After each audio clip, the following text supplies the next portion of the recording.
کسی ٹائم بہن کا میسیج تھا، انہوں نے کہا کہ میں اپنے بچوں کو دیکھتی ہوں کہ میرے بچے غلط کاموں میں انوالو ہو رہے ہیں، میں ان کی تربیت کیسے کروں؟ نماز وہ جلدی جلدی پڑھتے ہیں، میں چاہتی ہوں وہ نماز آرام سے پڑھیں، وضو جو ہے وہ صحیح طریقے سے نہیں کرتے، میں تو یہ کہتی ہوں کہ وضو صحیح طریقے سے کیا کریں۔ ابھی جو ہے وہ چل رہے ہیں، یعنی اس بری صحبت میں بڑھتے جا رہے ہیں، ہم ان کی تربیت کیسے کریں؟ جب ٹیچر دیکھتا ہے نا کہ لڑکی کی رائٹنگ صحیح نہیں ہے تو وہ پہلی بار میں ہی اس کی رائٹنگ صحیح کرانے کی کوشش کرے۔ جب اس کی رائٹنگ غلط ہو جائے، لکھائی غلط ہو جائے اور اس کو غلط لکھنے ہی کی عادت پڑ جائے، اب اس کی رائٹنگ کو درست کروانا ہے نا بہت محنت کا کام۔ ایسی بات نو ڈاؤٹ۔ اوکے، جب والدین شروع میں دیکھتے ہیں نا کہ اولاد کی جو پوزیشن ہے نا وہ تھوڑی غلط جا رہی ہے، جی، تو جس وقت کریکٹ کرنے کا ٹائم تھا ہم نارملی اس ٹائم آف کریکشن کو لوز کر جاتے ہیں۔ ایز اے پیرنٹ بات کر رہا ہوں صحیح، اور یہ بعض وقت اوور لک ہو جاتی ہے چیز۔ اوکے، میں اس کو ایک اچھے ورڈنگ میں لے جاتا ہوں، ٹھیک، اوور لک ہو جاتی ہے۔ صحیح، اور جب آپ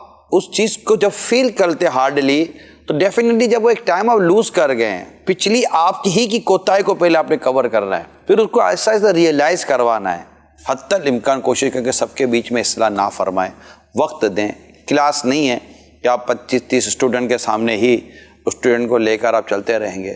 آپ ماں باپ ہیں، 2-4-6 بچے ہوں گے آپ کے، ان کے لیے بھی اگر انڈیویجول آپ کے پاس ٹائم نہیں ہے تو پھر آپ کے پاس ٹائم ہے کس کے لیے یار؟ خوبصورت سا ایک انداز ہو اور سافٹ انداز ہو، بیٹا کر کے بات کریں اور خوف خدا والی بات کریں، پھر اللہ کی رضا والی بات کریں، اس کو جنت کی نعمتوں کے بارے میں کہیں اور دنیا کی زندگی کو کیسے ان کو گزارنی ہے، صبر پر اجر اور اجر پر ان کو جنت کی نعمتیں، اس کی بھی باتیں بتائیں۔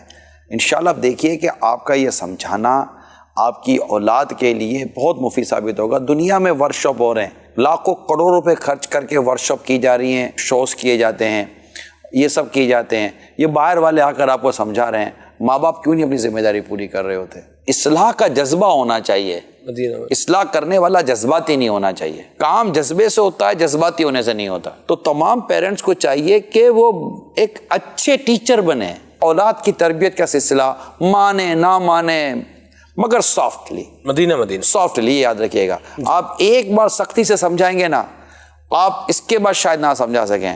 آپ 100 دفعہ نرمی سے سمجھائیں گے نا، آپ کے پاس 101 بار کی گنجائش موجود ہوگی۔ میں تمام پیرنٹس سرچ کرتا ہوں کہ دعا کریں، تمام عورتیں اگر ان کے گھر میں پرابلم ہے دعا کریں، وہ شوہر جن کے گھر میں پرابلم ہے دعا کریں۔ الدعاء سلاح المؤمن، دعا مومن کا ہتھیار ہے۔ سبحان اللہ، اس ہتھیار کو استعمال کریں اور مسکراہٹ، قفل مدینہ اور صبر کے ساتھ لیں اور دعا کرتے رہیں۔ میں آپ کو اللہ کی رحمت پر نظر رکھتے ہوئے یقین دلاتا ہوں کہ کامیابی آپ کے قدم چومے گی۔